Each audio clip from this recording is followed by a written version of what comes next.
آؤ بچوں ایک کہانی سنو۔ کسی ملک میں ایک بادشاہ حکومت کرتا تھا۔ اس بادشاہ نے اپنے محل کے باہر ایک خوبصورت گھر بنایا تھا۔ اس گھر میں ایک بہت بڑا دالان تھا۔ دالان میں بہت سے جانور رہتے تھے۔ وہ جانور صبح سے شام تک کام کرتے تھے۔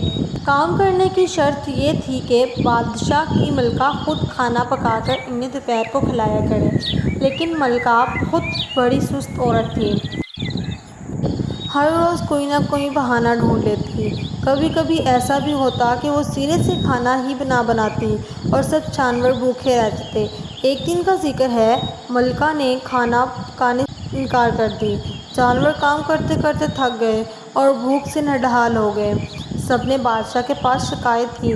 بادشاہ نے ملکہ کو بلا کر ڈانٹا اور کہا کہ یہ جانور بیچارے دن بھر کام کرتے ہیں، تھک جاتے ہیں اور تم ذرا بھی ان کا خیال نہیں کرتی۔ چینل کو سبسکرائب کر دیں، بیل آئیکن کو پریس کر دیں تاکہ ہر نئی آنے والی ویڈیو آپ کو جلد از جلد مل جائے۔ بری بات ہے۔ اس پر ملکہ ناراض ہو گئی اور محل چھوڑ کر چلی گئی اور شہر سے دور ایک سرائے میں روٹھ کر بیٹھ گئی۔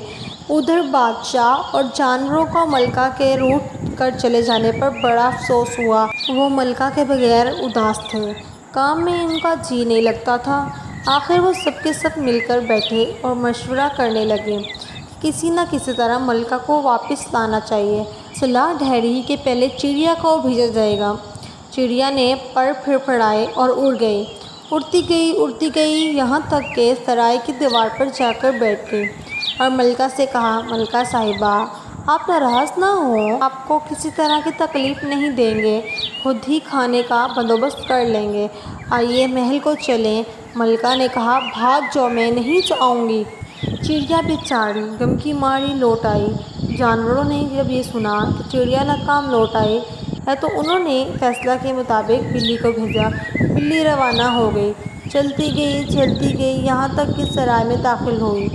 ملکہ کو بڑے ادب سے سلام کیا اور کہا، پیاری ملکہ، ہم نے اپنی من موہنی چڑیا کو بھیجا، اس نے بڑی چیں چیں کی، آپ نہیں مانی، آئیے گھر چلیں، میں وعدہ کرتی ہوں کہ آپ سے کھانا نہیں مانگوں گی، اپنے کھانے کا خود انتظام کر لوں گی۔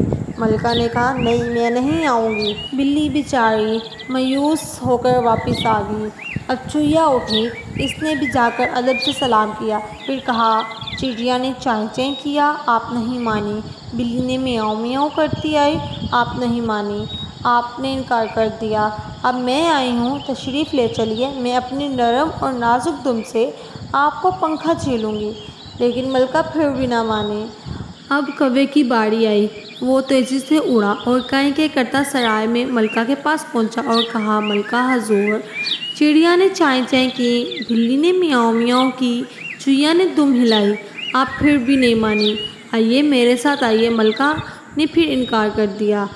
اب گدھے نے اپنا پالان اٹھایا اور بڑے ناز نخرے سے اچھلتا کودتا ناچتا ڈھینچو ڈھینچو کرتا سائے میں جا پہنچا اور ملکہ کو پہلے تو بہت ادب سے سلام کیا، پھر کہا، چڑیا نے چیں چیں کی، آپ نہیں مانی، بلی نے میاؤں میاؤں کی، آپ نہیں آئی، چڑیا نے دم ہلائی، آپ نہیں آئی، کوے نے کیں کی، آپ نہیں آئی، اب میں یہ نرم نرم پالان لے کر حاضر ہوا ہوں، آئیے اس پر بیٹھے اور گھر تشریف لے چلیے۔ لیکن ملکہ نے پھر بھی جانے سے انکار کر دیا۔ اب تو سب جانور بہت پریشان ہوئے۔ ایک بار پھر سب مل کر بیٹھے اور سوچنے لگ گئے۔ ان میں سے ایک جانور اونٹ بھی موجود تھا۔ اس نے کہا، میں چلتا ہوں، دیکھیں ملکہ کیسے گھر نہیں آتی۔ وہ اٹھا اور اپنے گلے میں گھنٹی لٹکائی اور پاؤں پہ گھنگرو باندھے اور جھم جھم کرتا سرائے کی طرف روانہ ہوا۔ وہاں پہنچ کر وہ ملکہ کے سامنے جا کھڑا ہوا اور بولا، ملکہ صاحبہ، چڑیا نے چیں چیں کی، بلی نے میاؤں میاؤں کی، چڑیا نے دم ہلائی، کوے نے کیں کی، گدھا پالان لے کر آیا، آپ نہیں مانی، اب میں حاضر ہوں، میں آپ سے کھانا نہیں مانگتا، میں آپ کی ویسی ہی خدمت کرنے والا ہوں، آئیے گھر چلیے۔ ملکہ نے سر جھکا لیا اور سوچنے لگی، بے شک اونٹ بڑے کام کا جانور ہے، دن رات چلتا رہتا ہے، تھکنے کا نام نہیں لیتا، کئی دن تک کھانے اور پانی کے بغیر گزارا کرتا ہے، اس کے بالوں سے کمبل اور قالین اور گرم کپڑے بنتے ہیں، یہ تو بڑا نیک جانور ہے، اس کا کہا ضرور ماننا چاہیے۔ اور پھر ملکہ اونٹ پر بیٹھی اور گھر آ گئی۔ وہاں سب جانوروں نے ملکہ کا استقبال کیا۔ ملکہ نے سب کو گلے لگایا اور پیار کیا۔ چڑیا، کوا اونٹ کی گردن پر بیٹھ کر چہچہانے لگے۔ چوہیا اس کی دم پکڑ کر لٹک گئی۔ بلی مہار ہاتھ میں لیے چلنے لگی۔ اونٹ اچھلتا، ناچتا چلا جاتا تھا۔ پیچھے بادشاہ اور ملکہ اپنے پیارے جانوروں کے لیے کھانا اٹھائے چلے آ رہے تھے۔ واہ میاں اونٹ، کیا کہنے تمہارے! میرے پیارے بچوں، اس اسٹوری کا مورل یہ ہے کہ ہمیں اپنے جانوروں سے پیار، محبت اور شفقت سے پیش آنا چاہیے، کیونکہ وہ بے زبان ہوتے ہیں۔